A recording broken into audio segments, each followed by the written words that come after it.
అన్నదాత అన్నదాత మీ అన్నదాత చెమటోడ్చి ఆహారాన్నందించే రైతన్న అనునిత్యం నీ కండదండగా నిలిచే నేస్తం ఎవరన్నా అన్నదాత అన్నదాత మీ అన్నదాత.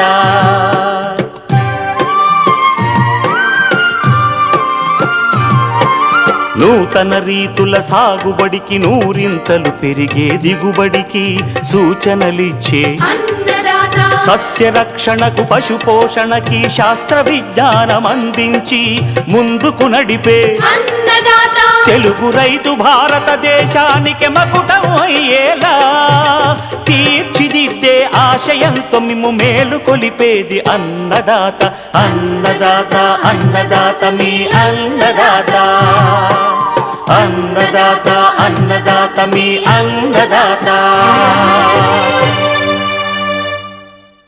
అన్నదాత ప్రేక్షకులకు నమస్కారం. ఈనాటి ముఖ్యాంశాలు. శ్రీకాకుళం జిల్లాలో ఖరీఫ్ సాగులో అనువైన పంటలు, మేలైన రకాలు. రాబోయే తొలకరికి అనువైన పశుగ్రాసాలు. ఇంకా జై కిసాన్ వ్యవసాయ సమాచారం.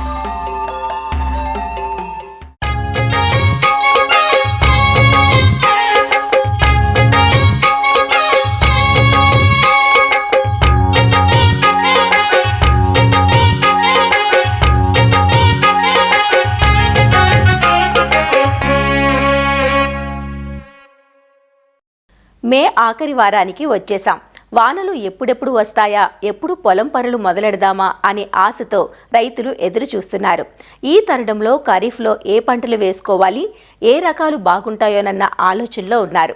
అయితే ఏ పంట వేసుకున్నా తమ ప్రాంతానికి అనుకూలమైన రకాలను ఎంచుకోవడంతో పాటు మేలైన యాజమాన్య పద్ధతులను పాటించినప్పుడే ఆశించిన దిగుబడులు పొందే వీలుంటుంది. శ్రీకాకుళం జిల్లాలో ఖరీఫ్లో ఎక్కువగా వరి, మొక్కజొన్న, కంది, మినుము, పెసర, వేరుశెనగ, గోగు పంటలను సాగు చేస్తుంటారు. ఖరీఫ్ సాగుకు సన్నద్ధమవుతున్న ఇక్కడి రైతులకు తమ నేలలకు అనువైన పంటలను, మేలు రకాలను సూచిస్తున్నారు ఆచార్య ఎన్జీ రంగా వ్యవసాయ విశ్వవిద్యాలయం, శ్రీకాకుళం జిల్లా నైరా వ్యవసాయ కళాశాల విస్తరణ విభాగం అధ్యాపకులు డాక్టర్ డి చిన్నమనాయుడు. మనం శ్రీకాకుళం జిల్లాకి ప్రత్యేకించి ఖరీఫ్ పంటకాలం మనం సన్నద్ధం అవుతున్నాము. ఇలాంటి తరుణంలో మనకున్నటువంటి సమస్యలన్నింటిని దృష్టిలో పెట్టుకొని ప్రత్యేకంగా వాతావరణ సమస్య, వాతావరణంలో మార్పులు వస్తున్నాయి, ఋతుపవనాలు సక్రమంగా రాకపోవడం కానీ, ఒక్కొక్కసారి అధిక వర్షాలు పడిపోవడం, ఒక్కొక్కసారి ఆ వర్షాలు లేకపోవడం, ఇలాంటివన్నింటినీ దృష్టిలో పెట్టుకొని మరి రైతులు ఈ వచ్చేటువంటి ఖరీఫ్లో ఒక ప్రణాళికాబద్ధంగా వెళ్లాల్సిన అవసరం ఉంది. ఇక్కడ ఎక్కువగా వరి పంటను ఎక్కువగా మరి సాగు చేస్తున్నాము. మరి వరి పంటలో కూడా మనకి దిగుబడులు తగ్గకుండా ఉండాలంటే కొన్ని రకాలైనటువంటి జాగ్రత్తలు, అంటే నీటి సదుపాయాన్ని బట్టి రకాలు ఎంపిక చేసుకోవడం. రైతులు రెండో పంట మొక్కజొన్న వేయాలనుకుంటే ఖరీఫ్లో వరి పంటలో మధ్యకాలిక రకాలైన సాంబమసూరి, స్వర్ణ, మారుటేరు సాంబా, శ్రీధృతి ఇలాంటి రకాలు వేసుకుంటే మనకి నవంబర్లో మనం మొక్కజొన్న వెళ్ళొచ్చు. లేదు నవంబర్లో కొంచెం ఇసుక రేగడి పొలాలు ఏవైతే ఉన్నాయో మొదటి పంట వరి, రెండో పంట వేరుశెనగ, అది కూడా మంచి పంటల సరళి. కాకపోతే వేరుశెనగకి కొంచెం లేబర్ ఖర్చులు ఎక్కువ అవుతున్నాయి. అదేవిధంగా కొన్ని రేగడి పొలాల్లో మనకి మొదటి పంటకి నీరు ఉంటుంది, రెండో పంటకి నీరు ఉండడం అనేది తక్కువ ఉంటుంది.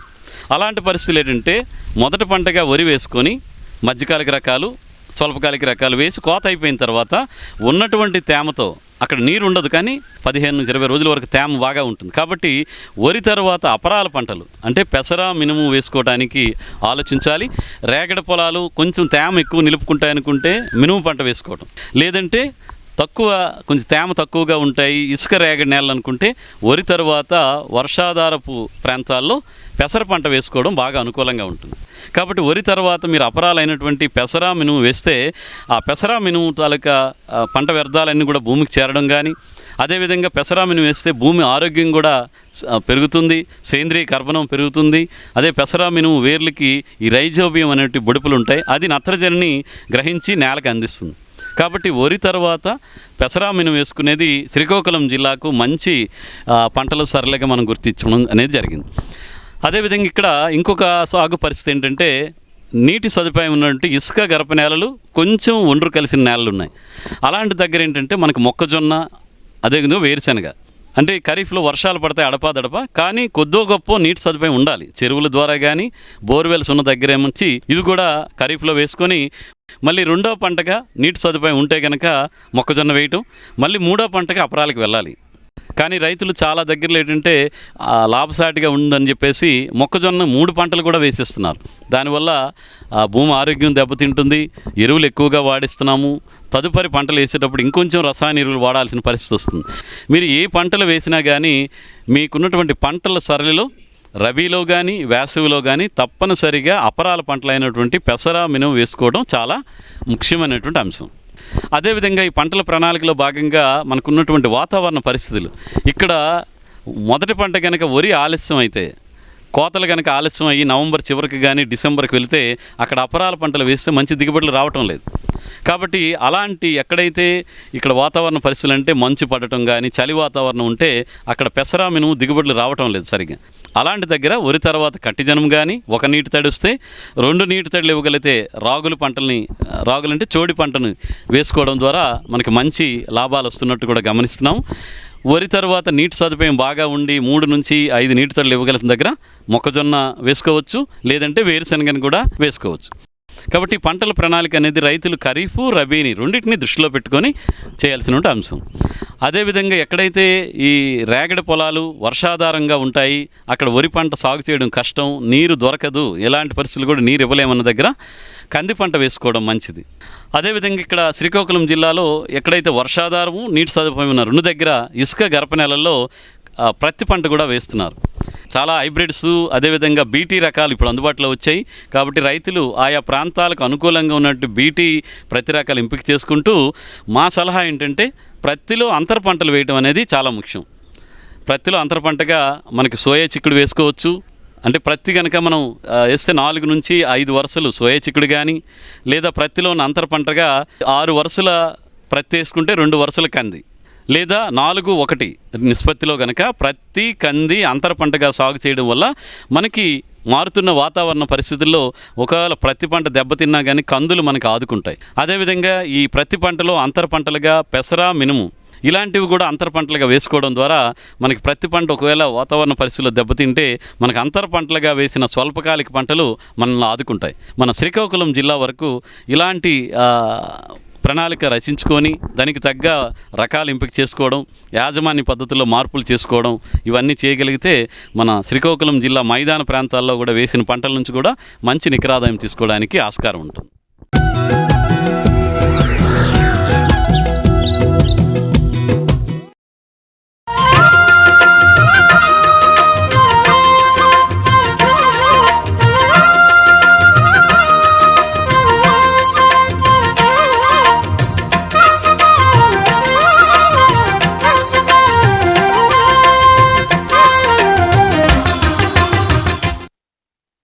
పాడికి ఆధారం పచ్చిమేతలని, మేపు కొద్దీ చేపు అని గ్రహించారు కాబట్టే రైతులు వారికి ఉన్న అవకాశాలను బట్టి వివిధ పశుగ్రాసాలను సాగు చేసి మేపుతుంటారు.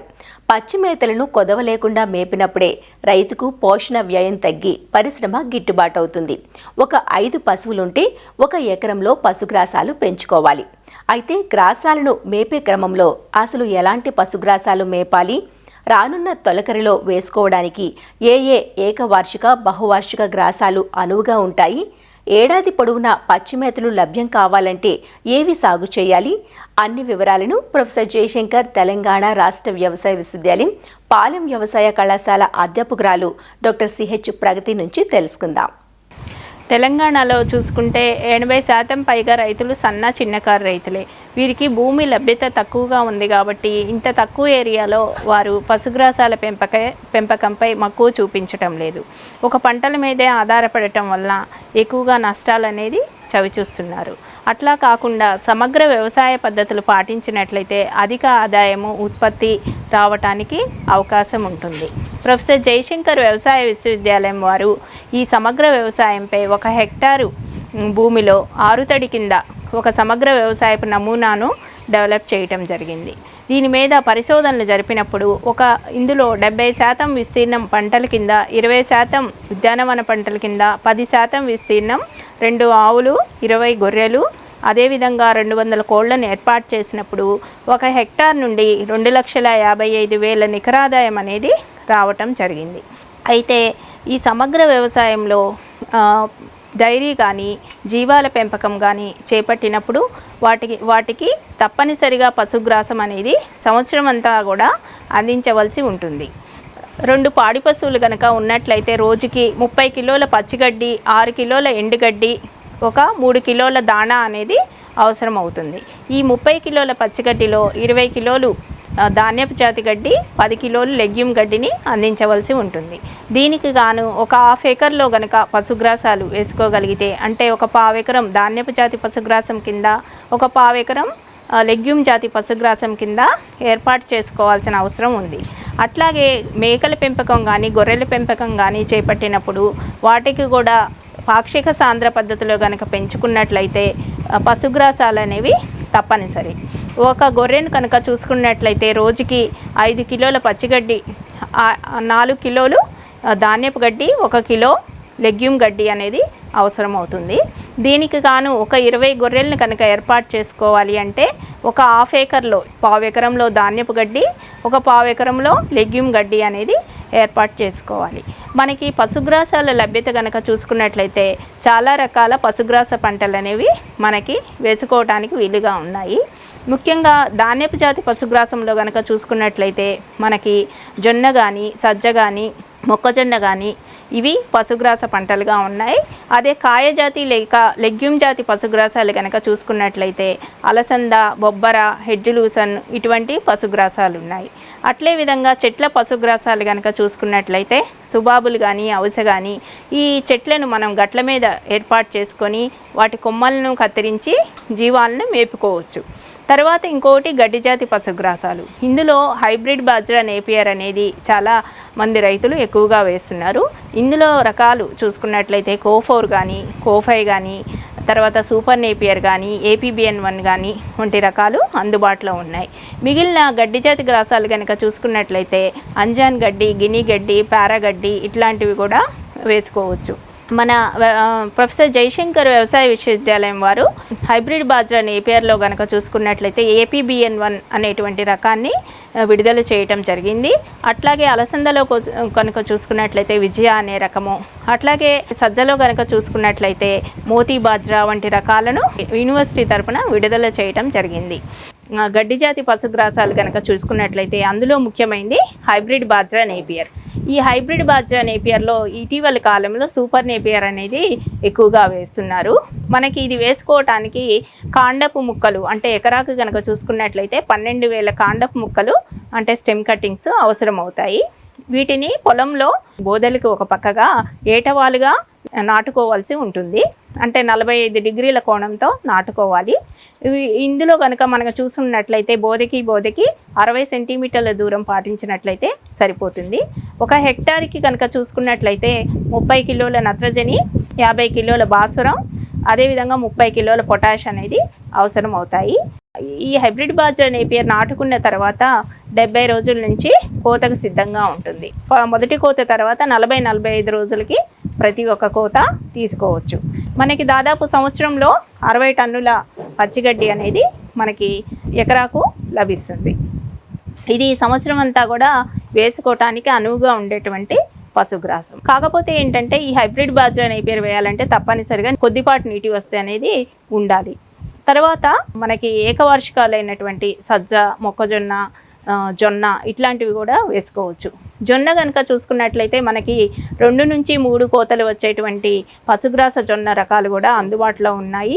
ఇందులో కనుక చూసుకున్నట్లయితే CSH 24MF అనేటువంటి రకం 2 నుంచి 3 కోతల వరకు వస్తుంది.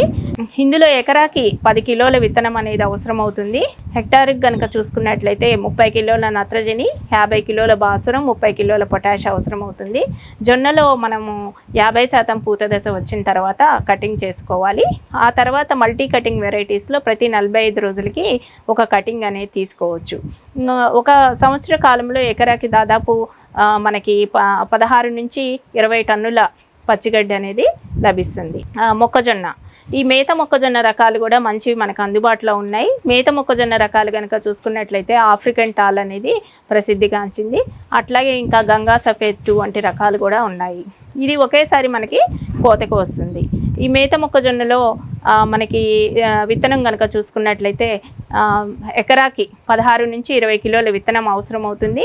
అదేవిధంగా ఎరువులు కనుక చూసుకున్నట్లయితే హెక్టార్కి 100 కిలోల నత్రజని, 50 కిలోల భాస్వరం, 30 కిలోల పొటాష్ అనేది అవసరం అవుతుంది. మొదటి కోత అనేది పాలకంకి దశలో కోసుకొని మేపుకోవచ్చు. సంవత్సరానికి ఒక 20 టన్నుల వరకు కూడా పచ్చిగడ్డ అనేది లభిస్తుంది. ఆ తర్వాత సజ్జలో కూడా మంచి రకాలు ఉన్నాయి. మోతీ బాజ్రా కానీ, రాస్కో బాజ్రా కానీ ఇట్లాంటి మంచి రకాలు అందుబాటులో ఉన్నాయి. దాదాపు ఎకరాకి 10 నుంచి 12 టన్నుల పచ్చిగడ్డి అనేది లభిస్తుంది. ఇకపోతే లెగ్యూమ్ జాతి లేదా కాయజాతి పశుగ్రాసాలు కనుక చూసుకున్నట్లయితే లూసన్ కానీ హెడ్జ్ లూసన్ కానీ వేసుకోవచ్చు. లూసన్లో మనము చూసుకున్నట్లయితే కొద్దిగా బంగారు తీగ అనేది సమస్య కనిపిస్తూ ఉంది కాబట్టి ఆ బంగారు తీగ విత్తనాలు లేని విత్తనాన్ని సెలెక్ట్ చేసుకోవాల్సిన అవసరం అయితే ఉంది. లేదు అంటే హెడ్జ్ లూసన్ కూడా వేసుకోవచ్చు. దీన్ని దశరథ గడ్డిగా పిలుస్తాము. ఇది ఎకరాకి 7 నుంచి 8 కిలోల విత్తనం అనేది అవసరం అవుతుంది. హెక్టార్కి చూసుకున్నట్లయితే 20 కిలోల నత్రజని, 60 కిలోల భాస్వరం, పొటాషియం 30 కిలోలు అవసరం అవుతుంది. ఇది ఒకసారి మనకి ఎస్టాబ్లిష్ కనుక అయినట్లయితే 90 రోజుల్లో మొదటి కోతకు వస్తుంది. సంవత్సరంలో దాదాపు మనం 5 నుంచి 6 కోతల వరకు తీసుకోవచ్చు. దాదాపు ఎకరాకి 50 టన్నుల పశుగ్రాసం అనేది మనకి హెడ్జ్ లూసన్ నుంచి వస్తుంది. ఈ విధంగా మనం పశుగ్రాసాలను కనుక ఏర్పాటు చేసుకున్నట్లయితే పాడి పశువులను, జీవాలను, కోళ్లను పెంచుకోవటానికి వీలుగా ఉంటుంది.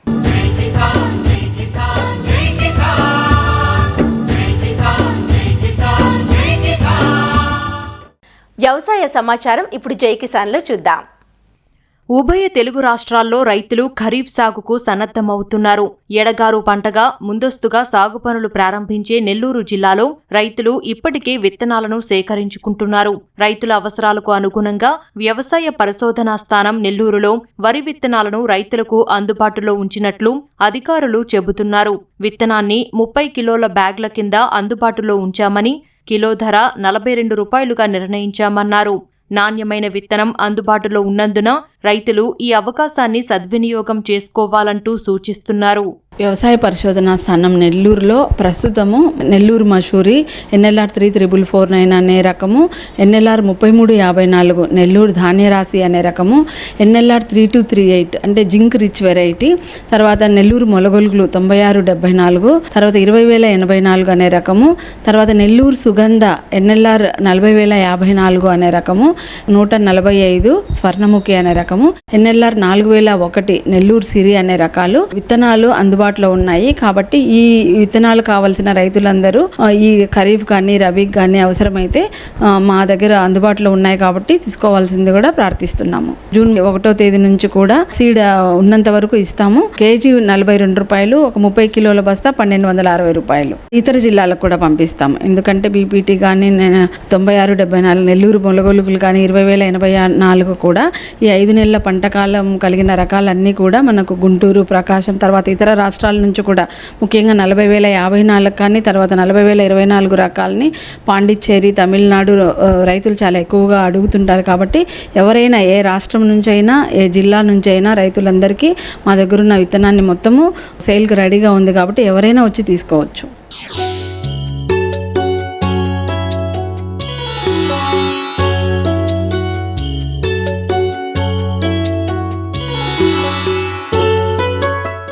పాడి పరిశ్రమ ఏర్పాటు మెలకువతో ఉంటే రైతుకు ఎంతగా లాభాలను అందిస్తుందో, నిర్వహణ లోపాలు తలెత్తితే అంతే నష్టపోవాల్సి వస్తుంది. అవగాహన, సరైన అనుభవం లేక ఇబ్బందులు పడిన రైతులు అనేకం. అయితే ఖచ్చితమైన నిర్వహణతో మంచి లాభాలను ఆర్జిస్తున్న రైతులు ఉన్నారు. అలాంటి వారిలో జగిత్యాల జిల్లా రైతు సోదరులు ఒకరు. సారంగాపూర్కు చెందిన ఐల్నేని రాజేందర్ రెడ్డి, శ్రీధర్ రెడ్డి 4 ఏళ్ల క్రితం 10 గేదెలతో డైరీని ప్రారంభించి ప్రస్తుతం దాదాపు 150 పశువులతో విజయవంతంగా నిర్వహిస్తున్నారు. శ్రీరామ మిల్క్ సెంటర్ పేరుతో పాలను సొంతంగా మార్కెటింగ్ చేసుకుని తీసుకుంటున్నారు.